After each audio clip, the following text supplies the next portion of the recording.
حکومت بدلنے کے بعد چاچو آ گیا. چاچو جو ہے, چاچو کی ٹپوسیاں بڑی مشہور ہیں, ادھر ہو ادھر ہو. چاچو جو ہے ٹپوسی مار کے چائنا پہنچ گیا اور انہیں کہا کہ جناب آپ دیکھیں, آپ آئیں, آپ کے آنے سے برکت آتی ہے, ڈالر آتے ہیں, تو کوئی میرا مطلب ہے. تو اب الیکشن سے پہلے, حکومت ختم ہو رہی ہے اگلے ہفتے, اسی ہفتے میں یہ بھی آ جائیں گے. الیکشن سے پہلے اب چاچو کا خیال ہے کہ یہ سارے دورے ہو جائیں جس طرح ووٹ ان دورے کی بنیاد پہ پڑے. چاچو ویسے کمال کی شخصیت پائی ہے آپ نے, جتنی آپ کے ساتھ ہوتی ہے نا مجھے ترس آنا شروع ہو جاتا ہے آپ کے اوپر. وہ چلیا چاچو آ ساڈے آ, وہ چلے کملیا, وہ ان دوروں پہ ووٹ ملا کرتے. ٹھیک ہے, ان دوروں پہ تو پنڈی والے خوش ہوتے ہیں کہ چلے ان کا اچھا ماحول ہے. ٹھیک ہے نا. تو آج کل میرا مطلب ہے کہ وہ آپ کے اوپر قربان ہو رہے ہیں پنڈی والے, تو ان کو قربان ہونے دے, جوابی قربانی کی کیا ضرورت ہے یار. ٹھیک ہے, چاچو ہی ویسے کوئی حال نہیں ویسے چاچو دا ایمان, اتنا بھی نہیں بندے کو یرکنا چاہیے یار جتنا چاچو آپ یرکے ہوئے ہیں. بہرحال جی یہ آج کی خبریں تھیں اور ان خبروں پہ تھا ہمارا چٹپٹا تبصرہ. تو اب چلتے ہیں ہم آج کے اگلے سیگمنٹ کی طرف. اگلا سیگمنٹ ہے آپ کا فیڈ بیک, جس کے جواب میں ہم آپ کو عرض کرتے ہیں. السلام علیکم رضی صاحب, عمران بول رہا ہوں سعودی عرب سے. سر ਤੁਹਾਡੇ ਸ਼ੋਅ ਸਾਰੇ ਦੇਖੀ ਦੇ ਨੇ, ਤੁਹਾਡੇ ਦੋਸਤਾਂ ਦੇ ਵੀ, ਇਮਰਾਨ ਸ਼ਫਕਤ, ਗੌਰ ਭੱਟ ਸਾਹਿਬ ਜੀ, ਤੇ ਉਹ ਕਿਹੜੇ ਨੇ ਐਨਕਾਂ ਵਾਲੇ ਭਾਈ, ਕੀ ਨਾਂ ਨੇ ਉਹਨਾਂ ਦਾ, ਸੈਂਸ ਨਹੀਂ ਆ ਰਿਹਾ ਨਾਂ, ਨੂਰੁੱਲਾ, ਸਾਰਿਆਂ ਦੇ ਸ਼ੋਅ ਚਾਹੀਦੇ ਨੇ. ਇਮਦਾਦ ਸੁਮਰੋ ਸਾਹਿਬ ਦੇ, ਤੁਹਾਡੇ ਵੀ ਦੋਵੇਂ ਸ਼ੋਅ ਦੇਖੀ ਦੇ ਨੇ. ਉਹ ਮੈਂ 3 ਕਰਦਾ ਅੱਛਾ ਲੱਗਦਾ, ਬੜੀ ਰਹਿਨਮਾਈ ਵੀ ਕਰਦੇ ਹੋ. ਕਦੀ ਕਦੀ ਤੁਸੀਂ ਟੈਂਪਰੇਚਰ ਤੁਹਾਡਾ ਤਾਂ ਵੀ ਚੜ ਜਾਂਦਾ, ਕਦੀ ਨਾਰਮਲ ਵੀ ਹੋ ਜਾਂਦੇ ਹੋ. ਚਲੋ ਇਹ ਜ਼ਿੰਦਗੀ ਦੇ ਹਿੱਸੇ ਨੇ. ਚਲੋ ਆਈਏ ਅਸਲ ਮੌਜੂ ਤੇ ਆਈਏ.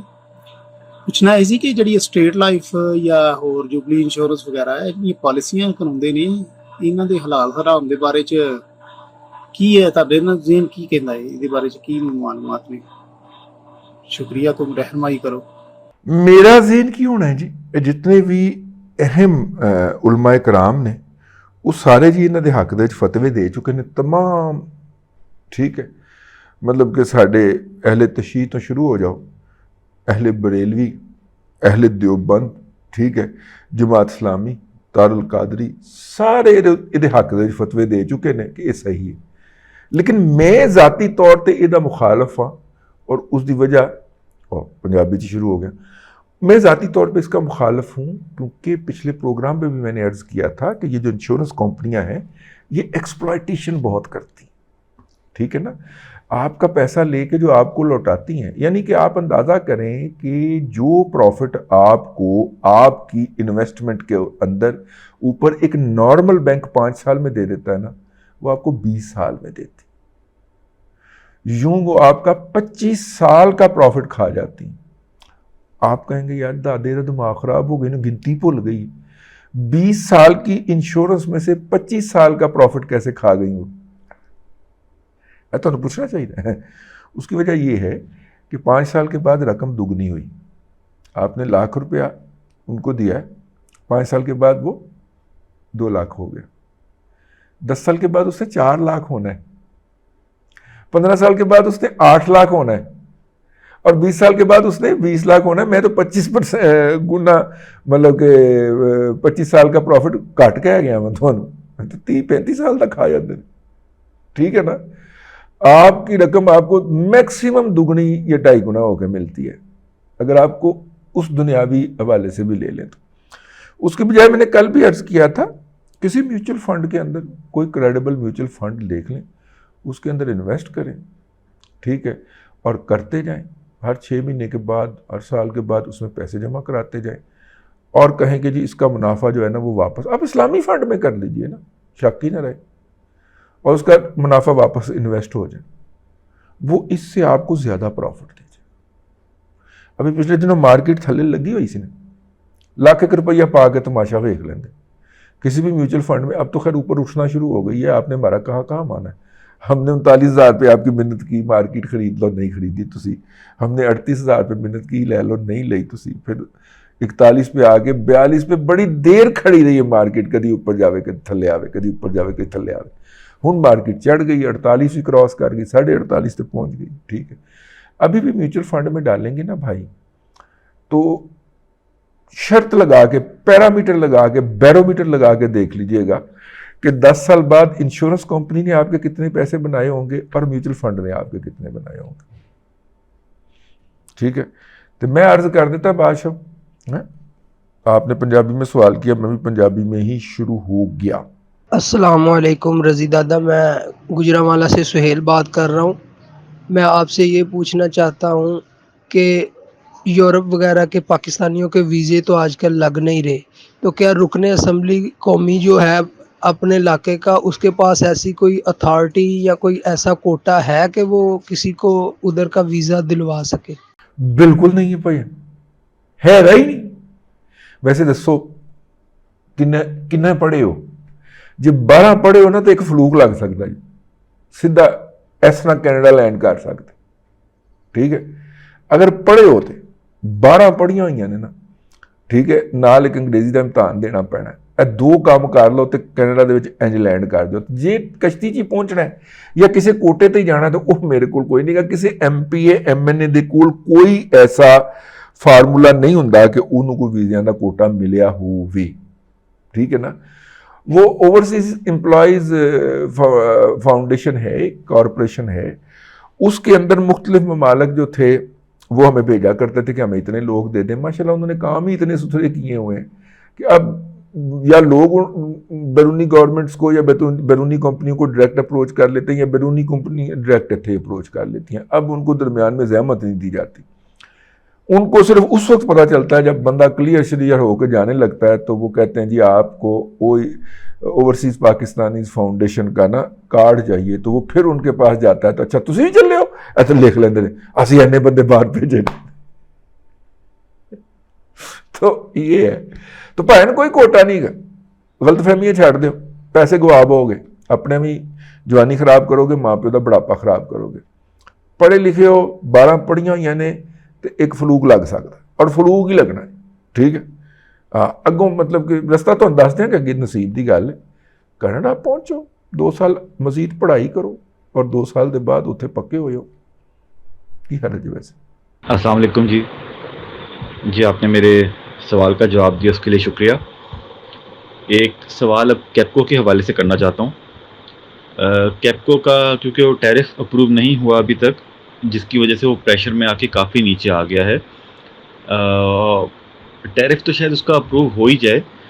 آپ سے سوال یہ پوچھنا تھا کہ کیپکو کے پاس بہت زیادہ کیش ہے, ریزروز بہت زیادہ ہیں, ان کے ریسیویبلز بھی زیادہ ہیں, ان کی لائبلٹیز بھی کم ہیں, بہت زیادہ پیسے کے اوپر وہ بیٹھے ہوئے ہیں ناک کی طرح.